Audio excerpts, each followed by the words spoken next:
Hi there. I'd like to introduce my guest today, Gopal Norbert Klein, who is a trauma therapist, and that's his speciality.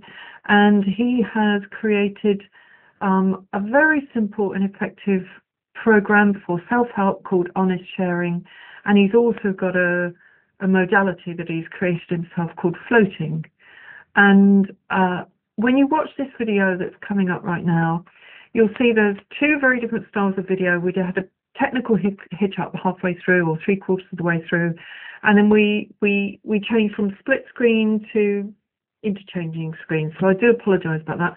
I'm not a great technical whiz yet, but I'm working on it. So this is my first interview or first video share for quite some time, and I hope you enjoy listening to my conversation with Gopal. And if you feel like connecting with him or subscribing to one of his programs, please do look for his contact details in the bottom of the video in the comment box. So without further ado, do enjoy the video, and I look forward to seeing you soon. Cheers. Yeah, thanks for joining me, Gopal. You've got a really interesting name. It looks Indian, or where is it from? It's not a German name, is it? No, it's from one of my first spiritual masters. Oh. It's not from my parents. Okay, all right, I'll let you off then.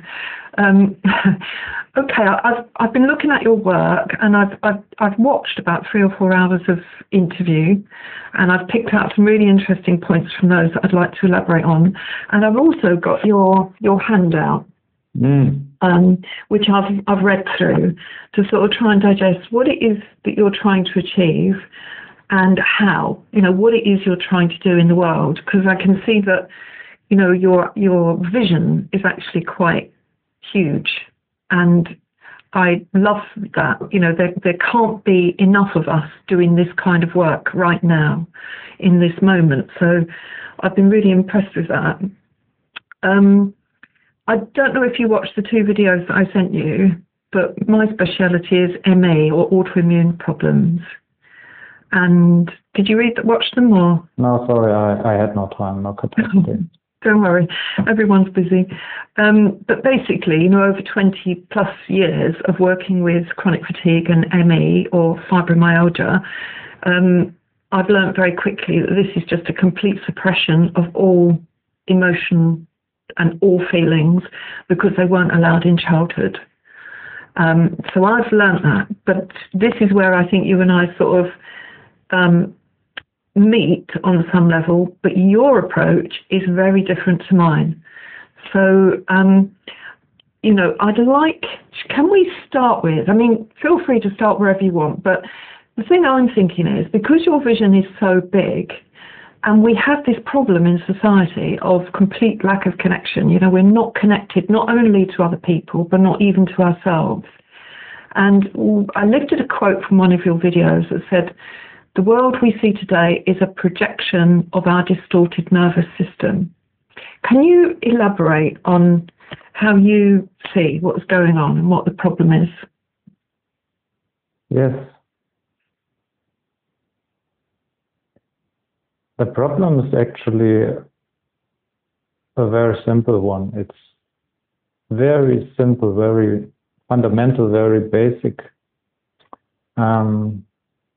I would say that the problem we have on this planet is just, how can be put in 4 sentences. Well, it's very difficult for me to explain. It's very simple and at the same time very complex. So I have difficulties to put it in a few words instead of talking for 4 hours. But for the beginning, it's what I see and what I say is that all problems here on this planet are caused by relationship problems between humans. And these relationship problems can reduce to communication problems. So what I'm saying is that every relationship problem is actually just a communication problem. And if we go further, we can say that every communication problem is actually just the attempt to avoid the communication of the two core emotions, and this is sadness and anger. And these two core emotions are deeply connected with our biology. And if we go even further, we can say why we are refusing or avoiding to communicate these two emotions is that we believe and are fully identified with one of the four core projections that reflect the biological defense reactions in nature. And that means it's one of the four thoughts about the other, how the other is creating danger for me. And this is either I believe that you will attack me, I believe that you will abandon me, I believe that you will ignore me, or I believe that you will manipulate me. So all problems on this planet are caused by the belief, by the identification to one of these four core thoughts. And every one of us is identified with one of these four thoughts. And these four thoughts reflect the real experience of our childhood relational environment. So it's the internalization of what we have really experienced. And a child cannot put things into words. It has no context. So this programming or these four thoughts is like an imprint that is being created as a result of years of destructive relational patterns with the surrounding. And now as a grown-up, things turn upside down because the destructive environment is gone. So we could just search for healthy people who are able to connect.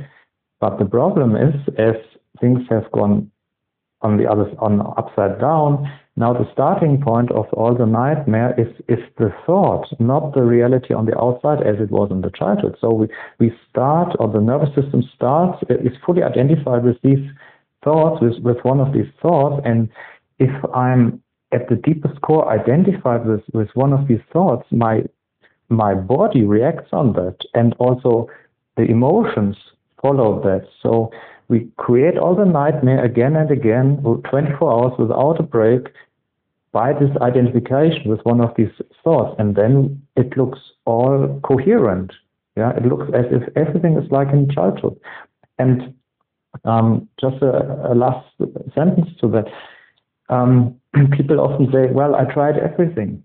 This is also very interesting. They tried everything, yes, they did. They tried everything, but they don't realize that they tried everything just in the frame of that projection.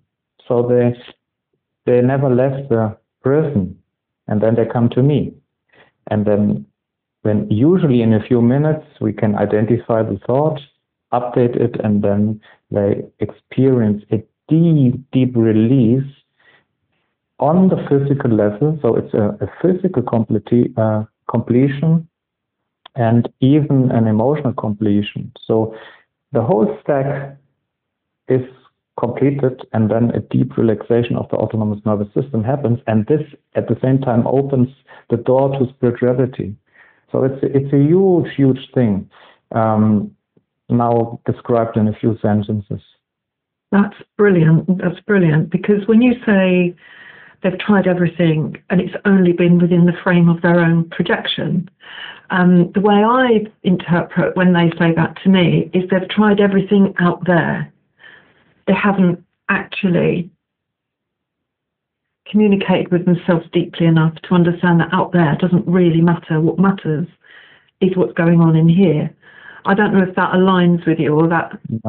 No, tell me how you see it. This is again the prison, this is the spiritual prison. It's not about the outside and it's not about the inside. These are both traps.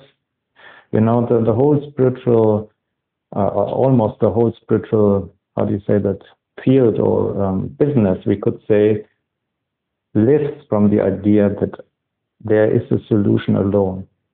I have to just to go in, and this is a disaster for many people, yeah, because it's just a recapitulation of the failed bondage in childhood, but with a nice spiritual cover. So it's the mind. It's the mind. So it's not about inside or outside. It's not about. It's about relating. What is relating? And relating has nothing to do with just me or with just the other. It's about, am I able to share everything that's inside of me? And this is about me and about the other. And the strange thing is that this is not even a path, and it doesn't have a goal either. It's not a path. It has no goal. The mind cannot understand this. Communication is no path and has no goal. If I'm fully communicating, the problem is solved. But there has never been a path or achievement, and I don't have to change anything. I don't even have to overcome my boundaries, not even that. I don't have to leave my comfort zone, not even that. It's just about communication. What's there? And this is enough. This creates the whole transformation. Yeah. Okay. I mean, this sort of like buys into your, this idea that anyone can practice this. You've just got to have two willing people in a quiet space, totally focused on what is going on within and sharing it. That's ideally where you're coming from, isn't it? And I suppose, what I see in my practice is that people can't hide with me because I'm going to try and communicate them with a much deeper level. So I suppose when I'm saying outside and inside, when I'm with my clients, we are communicating at the most deepest level. I can sit with my own discomfort if I have any, and I can just be present with them. So I suppose that's where I'm saying outside in, is that, with me and them, there is a connection. I'm seeking connection. I don't want to just spout meaningless words. I'm seeking connection with them, which all the other routes they've tried or are trying is still looking out there somewhere, trying sort of chaos, just trying to stab in the dark with anything. But I love your simplicity. It is just about honest sharing, which is the name of what you call your group. Yeah, we have to be careful with that, because the honest sharing is a self-help method, and it is not trauma therapy. My trauma therapy method is called floating, so it's important not to mix it up, just to mention it. And when you say that hiding, it's also, I'm listening with the hiding of the client is also not a problem. Yeah. Elaborate. Tell me more. There's no problem at all. That's the thing. There's no problem at all.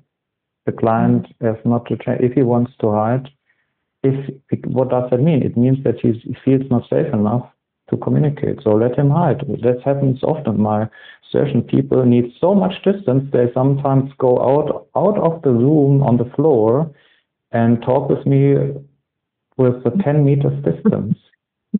And with that, they get something together in the nervous system that they haven't experienced at the same time before, because security by distance and being connected.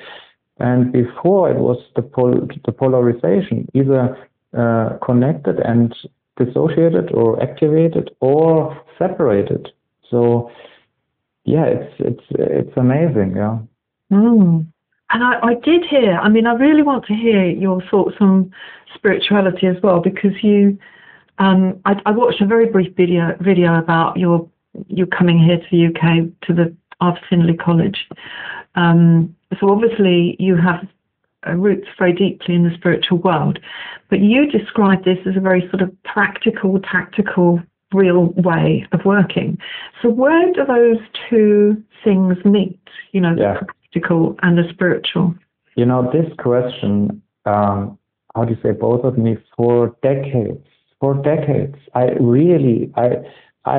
day and night I was thinking about it. What is the connection between psychotherapy, neurophysiology, trauma therapy, and spirituality? Because there must be something, and it was appeared to me as like two words. They have nothing.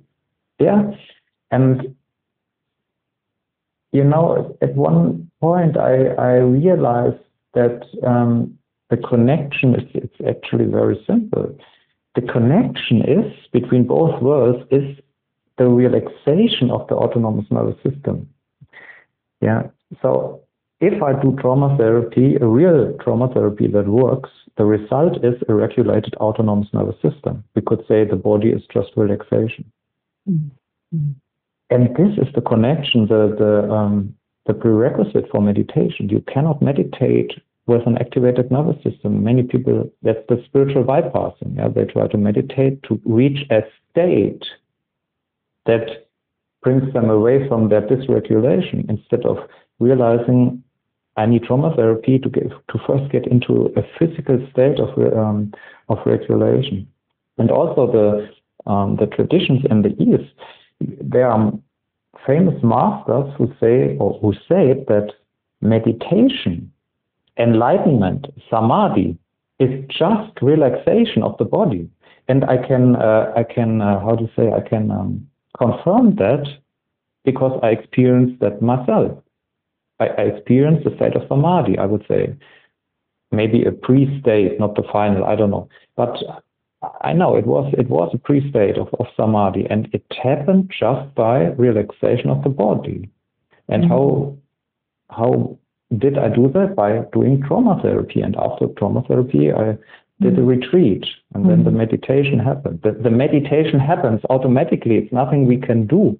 So the bridge is relaxation, and we cannot relax without trauma therapy. And the traditions in the East, they had not to deal with such extreme developmental trauma. In the Eastern cultures are structured in a completely different way. Yeah, the opposite. They live together. They arrange everything. Their autonomy is neglected. So yeah, so they had not to deal with that problem. It was interesting you said you struggled for decades. Me too, because when I first started this work, I've been practicing Buddhism for 42 years, and it's an active chanting form. But when I first started this work, which was 25 years ago, and I saw the ME chronic fatigue struggle that was going on, this complete suppression of natural feelings, and the successes we were getting with it very early on, I was thinking, I know there's a spiritual aspect to it, but how do I reconcile that with what I do? You know, how do I, 25 years ago, if you said the word spiritual, everyone thought you were sort of like floating on a cloud going home. That's what everyone thought years ago. So I thought, how do I reconcile it? And when I really felt into it, I saw that we're spiritual beings, and if we don't belong in ourselves, if we're not at peace with ourselves, then we're not spiritual. We're not living a spiritual life. And that spirituality is literally just knowing who you are, knowing where you belong, and being at peace with yourself in every strata of the body, and that you don't have to go and sit on a mountaintop and go you don't have to go and pray to God, and for me it's a state of being, and we have access to it every time we're essentially present in the moment. That's how I see it. I don't know, how does that rub up against your idea of spirituality? Yeah, it's about this moment, present in a moment. Has also something to do with the brain regions which are active or not active. And the more secure you are, you feel the body feels, it's about the body, the more you can be in the present. And there's also an interesting misconception between between present in the moment and high activation, ready to fight. This is something completely different. The activation and readiness to fight or flight has nothing to do with awareness in the moment. It's something different, and this is also confused sometimes. Yeah. So, and what I see is we can't or I don't see any possibility to mix spirituality and spiritual methods and concepts together with trauma work and psychotherapy. These are, they have a bridge, but you cannot mix it. If someone needs trauma therapy, all he hears about spirituality will bring him on the wrong path, because it feeds the mind. Yeah, and on the other side, the other thing also happens if people have experiences of, it's not an experience of non-existence or non-personal, so clairvoyant things whatsoever, and there's not really trauma active, or they don't suffer from relationship problems, so it makes no sense to do trauma work with them. They need clarification about what's going on with them. Yeah, and I mean, if you're clairvoyant, I'm not, just to clarify that I'm not clairvoyant, but I hear that from others. It can be very, very how do you say, frightening. Yeah, and people need to understand what's going on, or if there's an appearance of non-existence that can be extremely frightening. Yeah. And people end up in hospital, although they are on the verge of enlightenment, maybe. So these both areas, and there are much more aspects. That's really, about Kundalini. That's the next thing. This is even something different to both of these things. Yeah, you can have a Kundalini awakening without enlightenment. It's a complete different aspect again. And then we have mediumship, all kinds of complicated things. Yeah, but at the core, what I see at the core is, the core, the fundamental aspect of all is to realize what is happening in relationship on the more physical level, like between us. If this is not clarified, everything else leads to a disaster sooner or later. This is the core, and from there we can move on. Mm-hmm. You talk about trauma. Okay, now it can be huge events, or it can be that drip, drip, drip, drip. Shut up, keep quiet, you're not allowed to speak. How would you describe trauma in its what's the word, in its whole range? I mean, from the very small to the very large, and where does it kick in that you need to work on it? Or can people live with trauma, and is it okay? Where my personal definition of trauma is if I'm, as a grown-up, have difficulties in sharing everything that's inside of me with my partner, then I'd say there's trauma. This is not supported by the scientists, and the famous scientists, some of them it's about brain regions, they are too small or something like that. But my definition is that, because that means I'm suffering. This is actually the only cause of suffering, if I had to create distance subconsciously. So if that happens, I suggest to do trauma therapy to help to realize, hey, today I can share everything with my partner, everything. And it's not so much about his or her reaction, it's about my capacity to share everything that's inside of me. And of course, there's a huge range of how severe this is.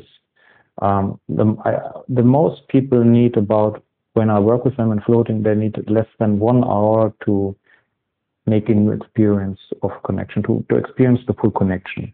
Usually it needs about one session of 1 hour, sometimes 2, 3, 4 sessions maybe. But there are also people I work with for 5 years or so, because it happened so early and so traumatic that to look at that, what's happening during a contact with another human is so extremely frightening, not even consciously, that it takes, took me years to have the nervous system to realize that it's safe with me.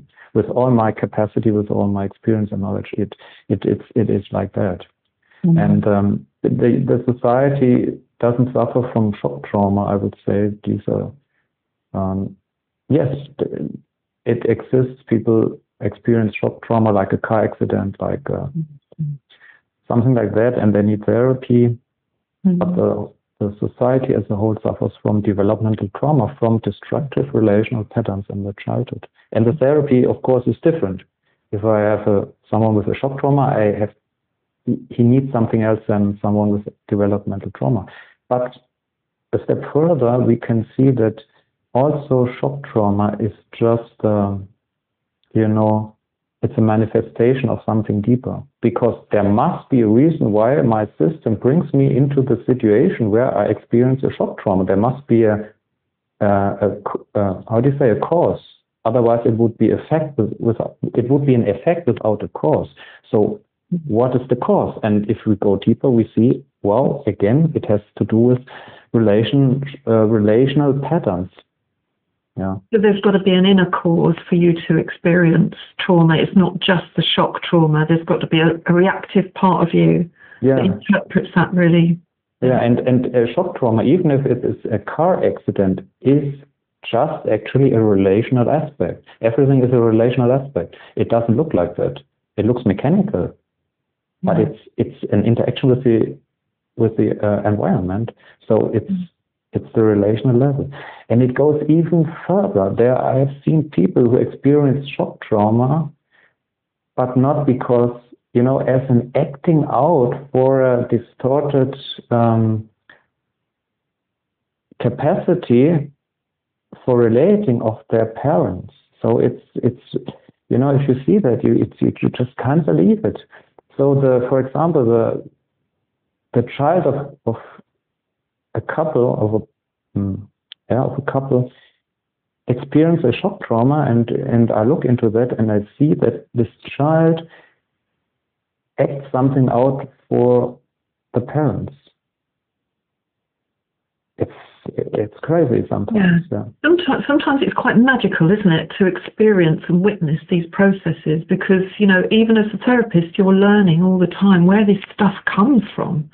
And what something you said in one of your interviews, and I can't scan my notes quickly enough, but you mentioned something about, well, anyway, let me just see what I said. You mentioned something about trauma, and it put me in mind of Bert Hellinger's family constellation situation, whereby trauma may not even be from our parents. It may have been passed down generationally, from generation to generation to generation.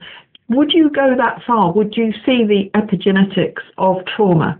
No, that's absolutely not my perspective. No, tell me about yours. Yeah, you know why? Because the first thing is, if you believe in that, you bring yourself into a state of helplessness. Because what can you do in the past? If you are the result of all this past, or what can you do? It's like a huge burden. And what I see is, how to explain that? I mean, there may be a connection from a scientific point of view, but I'm just interested in transforming it. So what I see is that trauma is recreated every second new as a grown-up without any reason by thoughts. That's what I explained at the beginning. So there's nothing that can stop you to stop these thoughts, and that's what I see in my therapy. If someone gets in contact now, stops with the projection, all is over. The whole story is over.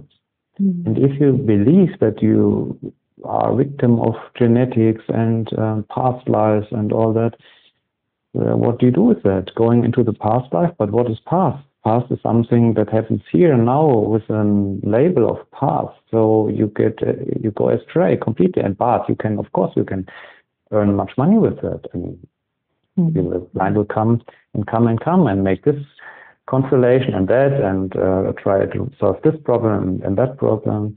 So family constellation, I like that. I did that also. It's nice. It's in a way fun. I enjoy that, but it's not solving the problem. I have to say that. It's not solving the problem. because the people come and want to solve that problem. And this method follows that. And that's already the end of the problem solving, because the thing with someone comes with is not what's the point. Yeah. So what to say? I think, the way I hear and understand what you're saying is that family constellation therapy is lovely. It's very cozy and warm, and you get to relate to everybody and everything. But it's not terribly efficient. It doesn't efficiently deal with a problem. I think some people can come out of family constellation feeling amazing, and that, it's all ended with them. They're never going to pass it on to their children, and everything's hunky-dory. But I think it's an inefficient way of working, and that's what I'm picking up. Would that be fair to? Yeah, and it's even dangerous for severely traumatized people. Family constellation is too much. It's just too much, and it doesn't address the core problem. Yeah, it's still working in the dream world, which is not real. The only thing is why I need to create distance to other people, and why I believe that closeness is dangerous. And if this is solved, the whole thing is solved. And again, it can be done usually within 1 hour, sometimes in minutes. If you understand what's going on, and it's all about what happens here and now between me and the other people. We don't need relatives, we don't need the past, we don't need the childhood. It's all distraction. Do you think though that the 2 world wars and the 1871, reunification of all of these horrendous wars that we've had has stoked us up for trauma? Do you think that trauma is being passed down the family line?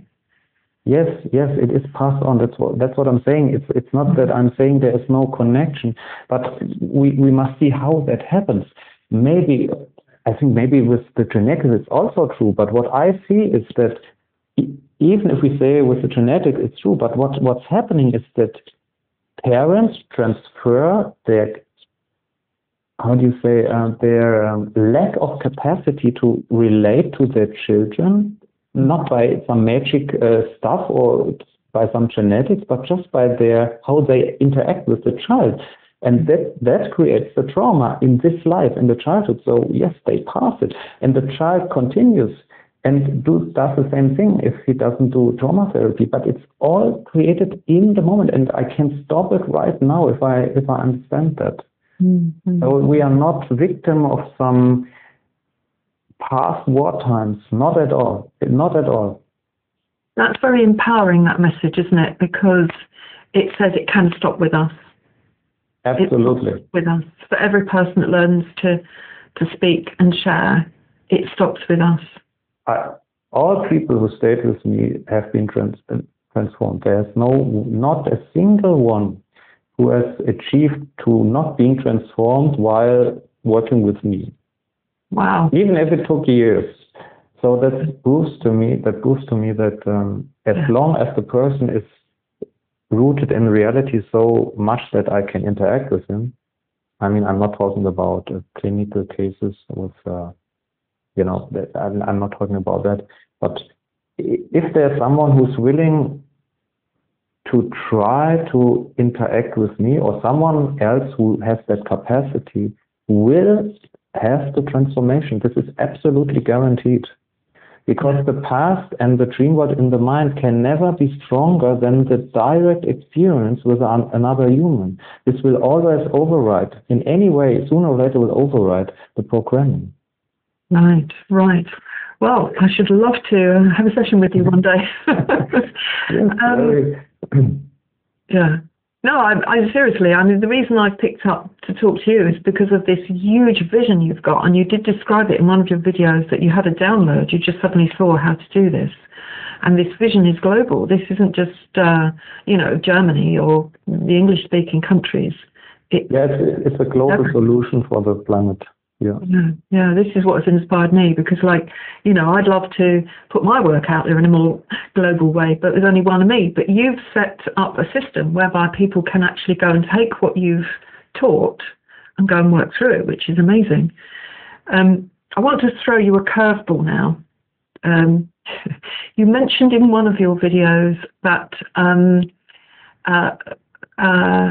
women who have not had a significant, stable father figure in their life internalize the masculine, and then they complain they can't find a man.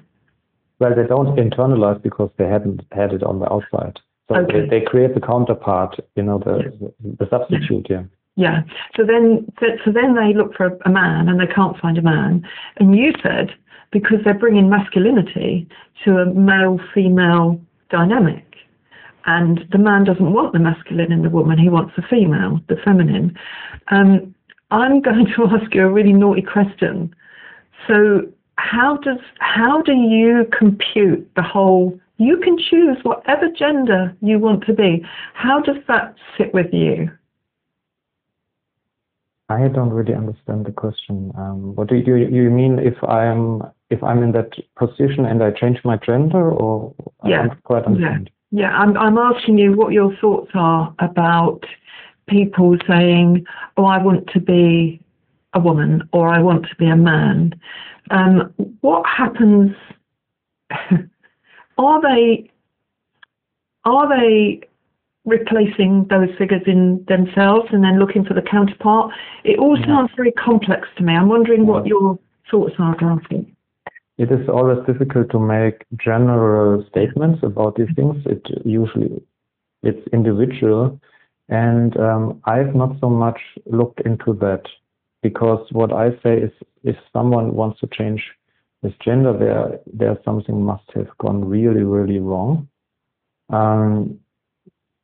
So I would say that this is for sure an aspect of traumatization. Yeah. But I have also no experience with people who did that. And at the same time, one of my spiritual teachers explained me the esoteric aspect of that. So that if someone, for example, has in a way a shock trauma with the parents in an early stage, then they may flip one of the energy centers and suddenly turn in the other way, in the opposite direction. So that's creating the desire to also change the physical aspect. So because by the rotation that creates the male and the female, that's why the attraction happens. If they rotate in that way, it's like, but this is too far. I have no really understanding about it. But it doesn't matter. What I'm looking is, I'm never looking to symptoms or manifestations of problems. That's why I can work with people knowing nothing about them. I don't need to know anything from a client. Nothing. I don't need anything. So I just look what's not being shared, and I help them to share that. And what kind of problems and symptoms he or she has, I don't care at all, as long as they don't need a medical treatment. But for my work, I don't look at that. Yeah, no, that's great. Thank you. The only reason I raised it was because you were so comfortable with saying a man doesn't need a woman that's masculine. You were very comfortable with that. And I thought, well, that's nice. That's refreshing. That's really nice. That you see the polarity as being complementary rather than antagonistic. I mean, our society is absolutely, how do you say, sick. We have gone so far away from the normal nature, and women.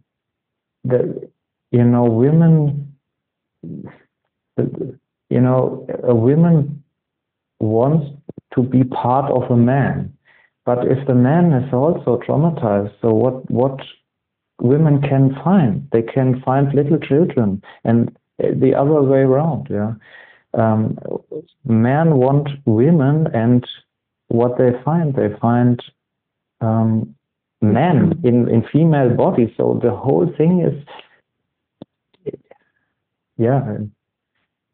So what I'm saying is we can only heal that by coming together by real coming together. And that's why therefore the honest sharing has been brought to the planet, so that we can reconnect independent from any symptom, from any gender, from any problem on the outside. And anyone can do that without a therapist. And this is just the great, the great thing about it. It's a real solution for this planet. Yeah, I love that. I love it. It's such simplicity and uncomplicated. It's just as it is. And and possibly if you were to work with people that were identifying as the opposite gender, once they'd expressed what was forbidden, maybe they might find there's a difference in the way they are, potentially. Yeah, maybe. But even the interesting thing is that the suffering is actually not created by the symptom. It just appears like that. But so if the developmental trauma is transformed and the people are able to fully connect, the interesting thing is it doesn't matter so much if also the symptom disappears or not. The people realize, wow, I didn't suffer from the symptoms. Yes, the symptom can create pain, but not the suffering. The deep suffering comes from the disconnection, not from the symptom. Of course. Yeah. And obviously our whole Western world is focused on symptoms. That's all they're interested in. Like COVID and all of that stuff that we went through, it's so external, it's so separate, it's designed to instill fear and more trauma. That's what it was designed, in my opinion. But So this brings me to another topic, that the re-traumatization is also something that doesn't exist. There is no re-traumatization. No. This is again something people bring themselves in a helpless position. Just to bring an example, someone comes to me and say, my therapist had re-traumatized me. Yeah, this is something that doesn't exist. What could have happened is that the bad therapist activated trauma that is already there. So it's an activation, not a re-traumatization. And the only thing that could happen is a new traumatization, but then something really threatening and really harmful must have happened. So if someone, I don't know, if the therapist attacks physically the client, this is a re-traumatization because something real happened. Yeah, absolutely. Okay, I want to move on at some point just so that you can go through what you actually do, but there's one other question I've got for you, and that is working with families. And you said, my view has always been, if the children have got a symptom, they're symptom carriers. They're carrying the symptoms of the disowned stuff from the parents, and there's absolutely no point working with the children. You have to work with the parents, usually mother, because it's the mother-child bond, but also father at times. So you said everything that you've not solved in yourself, you will express through your children, and that parents need to work on themselves. And some of the questions they need to ask is, why do I need my child? And why do I love my child? What is it that I'm getting out of that relationship with my child? So tell me a little bit more about your thoughts on families and working with children and parents. Yeah. So what I tell people all the time is just stay away from your children. Just stay away from your children. Not abandon them, but just leave them alone in a way that there's nothing to do to work with your children. Your children, it's not about your children. So this is the first thing. And then I say, your children, if they have a problem, they reflect exactly what you don't share with your partner. That, from my point of view, children express that what is not communicated in the system. And I can share a traumatic case for that. I had a mother who told me that her child was physically destroying the furniture and the apartment, physically, really, like mad, yeah. And I said, okay. And I saw them, of course, it's about aggression. And I told her, you must, between you and your partner, you have to start sharing your aggression, hate, and your autonomy, and then your child has not the pressure to do that for you. Yeah. Wow. And it's like that. And all on, children are very good as being the symptom in a healthy way. It's just they are more open and they try to channel or stabilize the whole system because they need a stable system. It's not because they are angels or holy people. They need a stable system. So they do everything to make the whole system stable. Yeah. Mm-hmm. Yeah. So it's about sharing between the partners, and that's of course more demanding than working or trying to solve the problem with my child. Yeah, it's like the symptom. We tend to look to the symptom because it appears like, wow, there's the symptom, there's the problem with my child. It's so big, and it is there. No, it's not there. It's not there. No, I know. No, it's intriguing what people will bring their child to you to fix. When you just take one look at the family, and with the greatest respect, I'm not being unkind to anybody, but you can just see that the child is just carrying the symptom. They're carrying the symptom that their parents can't deal with. Yeah, children are very sensitive to the state of the nervous system of the parents. It's like they are really connected, and Do you think there's an age? Is there a moment in time where they stop being connected? Yes, of course. Do you know when that moment in time is? Have you got any thoughts about that? Yeah, as soon as the child learns to connect to other people. Because to other people a deeper connection is possible, because the society as it is today, all the trauma comes from the parents, and this means to a certain degree not being connected. And if they meet other people who are more able to communicate, then the child experiences a deeper state of connection, and this opens the energy channels deeper, and then the energy is there. Because if you have fresh bread or you have old bread, you choose the fresh bread, and the energy goes there, and then the channels to the parents, they don't go away, but they get this energy. Intriguing. And then I suppose the problems arise when they're not making connection with other people, and they're left with their own internal trauma. Yeah, they can't really. This is a huge topic, because they have no other relational pattern in their system. They try to connect to the world like they did to the parents, and then they experience the same thing. But everyone is different than the parents. So with every connection to the world, something new, although it may be very small, reaches the nervous system. And if we continue, it brings something new into the nervous system. And if the trauma is not too much, then the child will learn, and then sooner or later it will learn to have more and deeper connections. But of course, if it is if the traumatization is so strong that the one cannot overcome that and create and progress, then we have a problem, and then sooner or later the person will end up in therapy and will ask, hey, what's the problem? Yeah. And there are so many ways. Also, parents, don't support this subconsciously. One way is, of course, to cut the connection too early.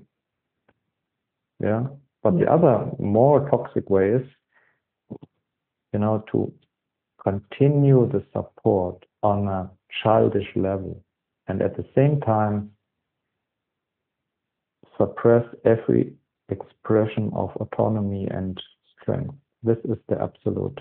This is killing the child without killing the child. And this ends up in suicide and drug abuse, and most of the time in how do you say that? Not eating. Anorexia. Yeah. No, that's a fabulous insight, because if I think about the people that I'm working with right now, the ones that have the biggest problems are the ones that have very severely narcissistic parents who cannot exist without the validation of their children. They need their children to support them all of the time, and this is very toxic. Yeah, it's not so easy to realize that I hate my mother. Yeah. To hate the own mother is it's one of the biggest. I mean, it's the most strange thing. It's not natural, but it's there. Yeah, it's there. So I have to integrate it, and it's not against the mother. If I realize that I hate my mother, it's not against the mother. It's for her and for me, as long as I don't act it out, of course. Yeah, absolutely. There's a sense in which you separate and learn to not accept all of that stuff from the mother. Okay, cool. So tell me, if you wouldn't mind going into a little bit of detail about some of the ideas that you share. You talk about 3 levels of I sense, I feel, and my head thinks. Yeah, this is the honest sharing of the self-help method, just for the audience, that they know it's not about trauma therapy now. All right. Self-help. Yeah. Yeah. Okay. So let's look at trauma therapy then. Where do you go with that, or is that not? Is that something that they need to come to you for, or they can do it amongst themselves? For trauma therapy, if people come to me and really need my active help, then I do trauma therapy with them, and this is I call floating. And what you talked about, the honest sharing, the sheet you had, this is the method, the self-help method that makes people independent from me and any therapist. And for many people, this is enough. But of course, at some degree, you need a therapist. You can't do that alone. Yeah. But the self-help network creates the connection that for humanity, that liberates them sooner or later. And the floating therapy is a group work with about 12 people. Mm. And do you do that online or in person?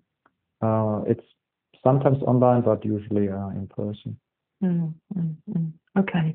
So could you just run through then perhaps the honest sharing bit, the self-help level, the I sense, I feel, and my head thinks, because there's 3 different levels there that is designed to bring you into the present, into the here and now. No. Go on then. Sorry, it's not designed for anything. It has no goal. Mm-hmm. It's about that, and this is already it. So tell me how it works then. So it's a very simple method, and the method works by controlling how we speak. Yeah. By controlling how we speak, we create the connection we never had. So the emphasis is on controlling how we speak, how we talk. And for that, I defined 3 phrases that we use. One of the 3 we use for every sentence we speak. That's important. And these 3 phrases are designed in a way that although we speak, we will not get identified with the content we share. And this is the whole magic. So usually we talk fully identified. Well, I'm blah, blah, blah, and today I did this, and tomorrow I do that, and my aunt said this, and blah, blah, blah. So we're fully identified. There's no distance to what we are actually talking. And with honest sharing, we talk from a position beyond thoughts, beyond emotions, and beyond physical sensations. So we could say the witness. Mm-hmm. Yeah, and the witness is sharing what's there. The witness talks, hey, in my head there are these thoughts, there are these emotions, there are these body sensations. And if we do that, we more and more get disidentified with our internal world, and then we, in a way, wake up in consciousness. But we can't make this a goal. Then again, we are dreaming. So yeah. So it's better not to think about it, but just do it. But and it's just experience it. Yeah, it's a practice. It's something you just do. Yeah. So I might say, I sense tension in my shoulders. I feel excited. My head thinks, why am I doing that? Is that? Yes, for example, that's correct. Okay. Yeah. All right. Okay. Yeah. So in other words, it sort of brings a new dimension to what you experience. It's not all about what happened last week, what happened yesterday, what happened before. It's about saying, well, this is how I'm feeling right now. This is what I'm sensing, and my head thinks this. Yeah, it's not even an experience. No? It's sharing the experiences, sharing what's there. Yeah, and it's funny. Even as I said those few words to you just a moment ago, I sense, I feel. I want to laugh. I feel like there's lightness about it. That's what we can see in the groups. Sooner or later, all say, I feel joy, I feel happiness. Very, very soon, after a few minutes usually. Yeah, and what is joy? Joy means a regulated nervous system. It's a normal state, actually, in safety, in security. Yeah. Wow, it's very simple, and I really, really love it. Yeah, and even the audience here, if you listen to someone who's doing honest sharing, it also has an effect on your nervous system. If you listen to someone who's doing that, you also feel a release in your system, because the other nervous system demonstrates that it's fully aware and does not need to act out. And this creates security. And wow, you listen, and wow, it feels, no matter what the content is, it feels pleasant. Yeah. Do you think sometimes people struggle with the idea, no, it was your fault I felt like this, it's your fault? Does that, because everyone wants to blame, don't they? Yeah, we can share that. Yeah. That's what we can share. My head thinks that you are the fault. Even that feels funny. Even that feels amusing when you say yeah, it's not destructive if I say that. Even if I say, my mind thinks, or I feel hate. Yeah. If I say I feel hate, no one is hurt. It's just a statement. So that's the thing is, it even doesn't matter if we hate someone or if we love someone. It's actually almost the same, because it's almost the same level of depth. And the experience of a partnership is defined by the depth of exchange we achieve, not by what is exchanged. It doesn't matter if we hate our partner. It doesn't matter if we love our partner. This is all irrelevant. What's relevant is, are we able to share what's there? And this we haven't learned in our society, and therefore the honest sharing brings an easy method to do that. Yeah, I'm going to blame something now. I'm going to say that, we have been schooled over many decades, if not hundreds of years, to not look inside, to not really experience who we are in our fullness, and instead to be looking at the media, outside, external. If you want to rule over people, you have to make them, you have to disconnect them. It's the spell. How do you say rule and now separate? There's a German spell. I don't know if it's existing. Ja, auf Deutsch, wie ist das? Sorry? Du kannst ruhig auf Deutsch sagen. Teile und herrsche. Separate and rule. Divide and rule, yeah, divide and rule. Divide and rule, yes. Yeah. And this has a far greater meaning than people usually think. Far greater, because if people start to connect again, there's no possibility to rule them. It's impossible, because they get into their power. They realize that connection as a collective is the power. And no one can hook into that. It's impossible. Everyone who wants to rule will be immediately identified and separated from the rest. So people, they would have no chance, not at all. And that's the problem. We don't really understand this. So we fight against each other. We think we have to be better and all this shit. Sorry, but it's...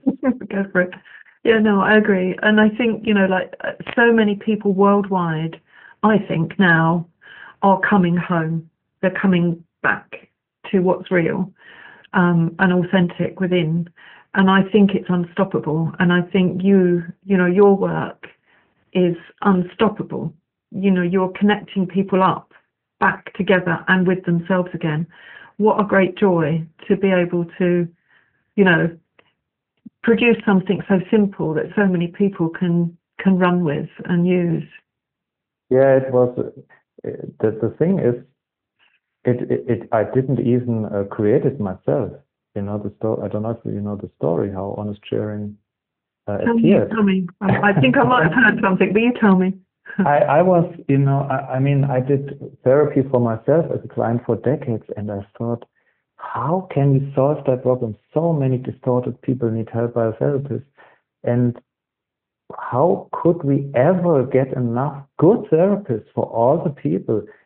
It's impossible, even for the richest countries, impossible. If you look how many people are waiting for a therapist, they have to wait here in Germany or Switzerland, I think, even for a year or so, to even start with the therapy. So I thought, this is impossible. This model is not a model to solve the problem. We need something else.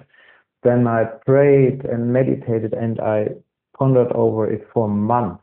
How can we solve the problem? People cannot help themselves, and we will never have enough therapists. I meditated, and then after a month, I got really angry.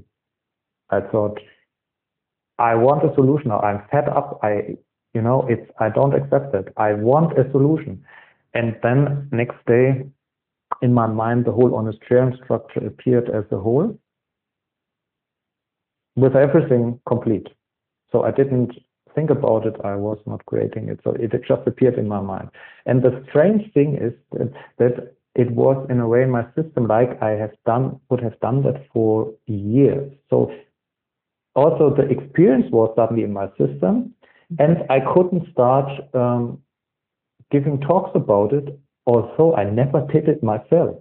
And the funny thing, then there were already groups doing that, and I had never done it myself. But I had the experience in my system, so I could teach and talk and so. And then came the inevitable day where one group invited me and said, Gopal, why not join us with the honest sharing? And I said, oh my God, now what's going on now? So what if this is all nonsense? Because I never did it. And I couldn't say no, of course. So I joined.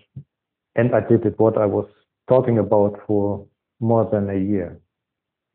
And I was absolutely blown away. I said, wow, yeah, really, it works. Like I was giving the talks. Yes, exactly like that. Yeah, that's the story. Wow. I think we're meant to be here at the moment, aren't we? Spreading this really simple message.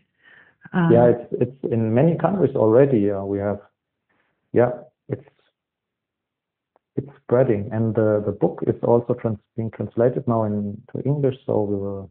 Which book is this? Is this with the Schluessel book, the Vagus Schluessel? Yeah, the Vagus is currently available only in German, but I think end of year it will be available in English. But the sheet you have is freely available, and it's actually enough to do that. You don't need the book really. Wow, your book was recommended to me by a young woman in Austria, and she said it had really helped her calm down and see things for what they were instead of what she imagined they were. And just out of interest, I looked you up thinking, let's have a look at this book, because der Vagus Schluessel zur Trauma Heilung, that's it, isn't it, by Gopal, Norbert, Klein. Yes. Yeah, so I looked you up, and I thought, I like this, so I did a little bit of research on you, and I downloaded this, and I thought, this is so simple. This would make my work easier as well, because, Yeah. you know, if I can't reach someone, they can come to you, or even I could set up an honesty, you know, set up groups. Many therapists tell me, wow, this is what I've looked for my whole life. This is it. This is it. And also doctors or physicians, they do honest sharing at the beginning, for example, just a few minutes. It's already enough. Yeah. It's phenomenal. So, so I want to thank you. If we bring it to a close, I think we've covered everything I was happy to ask you. Is there anything you want to leave it with? Yeah, I mean, my state now is I'm feeling very happy that we did that interview. I hope that it will reach as many people as possible. And if you listen between the lines, something is being transferred, not in the words, so maybe you also feel that. Yeah, and I can say if you want to experience it, do it. It's very simple, do it, try it, and if it's not working, leave it. But if you do it correctly, I can guarantee, that's what I guarantee. This is also true for the trauma work. I mean, if the communication is complete, the result is guaranteed. The only difference between honest sharing and the trauma work is that in the trauma work, I help people to do that full communication. And with honest sharing, you have to stick to the rules and do it yourself. But the procedure actually is the same, and the result is also the same. So, yeah, thank you very much. Well, thank you. Thank you. It's a real joy. And thank you for your time.